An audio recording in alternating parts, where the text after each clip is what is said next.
তারেক রহমান এই মুহূর্তে আমরা দেখতে পাচ্ছেন যে তিনি একটি চেকের এবং এখানে জুবাইদা রহমানকেও আমরা দেখতে পাচ্ছি যে তিনি ঢুকেছেন এয়ারপোর্টে এবং তারা হিথ্রো এয়ারপোর্টের যে টার্মিনালের ভিতর দিয়ে তারা প্রবেশ করছেন এবং তারেক রহমান সরাসরি ডিপারেচারে যাবেন সেটাই আমাদের কাছে ইনফরমেশন রয়েছে।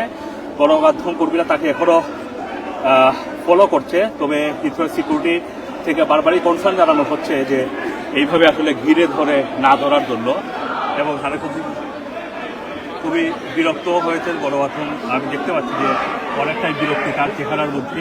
হিথ্রো এয়ারপোর্টের সিকিউরিটি থেকে তাকে বারবারই বলা হচ্ছে যে সবাইকে মুভ করার জন্য, তারপরেও সবাই সেই মুহূর্তকে ধারণ করার জন্য, এই ঐতিহাসিক ফেরাকে ধরে রাখার জন্য, সেটা সাক্ষী হওয়ার জন্য অনেকেই চেষ্টা করছেন। গণমাধ্যম কর্মীর বাইরেও আরও অনেকেই দেখা যাচ্ছে তারা মোবাইল নিয়ে এখানে ব্যারিকেড তৈরি করছেন। তারেক রহমান ডিপারেচারের দিকে এগিয়ে যাচ্ছেন। আপনারা দেখতে পাচ্ছেন যে অল ডিপারেচার গেট দেখা যাচ্ছে এবং তিনি সেই ডিপারেচার গেটের দিকে এগিয়ে যাচ্ছেন এবং এই ডিপারেচার গেটে ঢুকা মানেই হচ্ছে তারেক রহমানের যেই 17 বছরের 3 মাসের যে সম্পর্ক ছিল লন্ডনের সাথে নির্বাচিত জীবনের সম্পর্ক, সেই সম্পর্কের আনুষ্ঠানিক সমাপ্তি ঘটবে। তিনি বাংলাদেশে ফিরে যাচ্ছেন। এখানে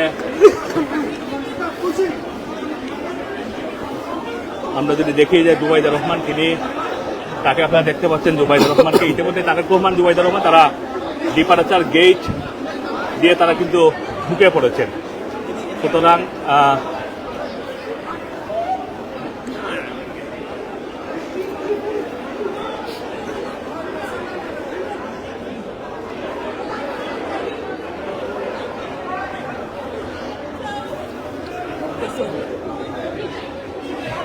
দেখি ভাইয়া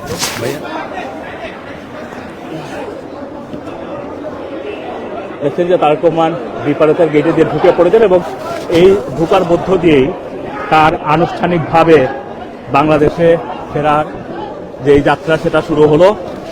এখন থেকে কিছু সময়ের মধ্যেই তারেক রহমান ফিরে এখানে যে আপনারা দেখতে পাচ্ছেন যে ডিপারেচার গেটে তারেক রহমান দাঁড়িয়ে এখানে যে লিকুইডগুলো বের করতে হয়, কিছু এসেন্সিয়াল জিনিস বের করতে হয়, সেগুলো তিনি বের করছেন।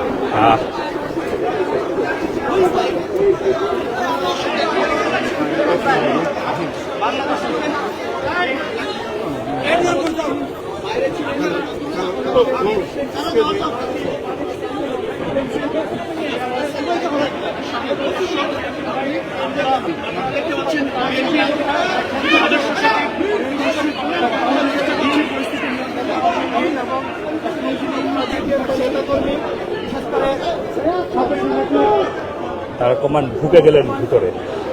আসলে এর পরে আসলে গণমাধ্যম কর্মীদের যাওয়ার অ্যাক্সেস নেই। যেটা বলছিলাম যে অল ডিপারেচার গেট এর ভিতর দিয়ে ঢুকে যাওয়ার মধ্যে দিয়েই তারেক রহমানের ঐতিহাসিক বাংলাদেশে যে যাওয়ার যেই সফর, সেই সফরের সূচনা হলো। কালকে বাংলাদেশ সময় সকাল 11টার কিছু সময় পরেই তারেক রহমান বাংলাদেশে পৌঁছাবেন এবং এরই মধ্য দিয়ে যে ঐতিহাসিক যে অবসান ঘটবে।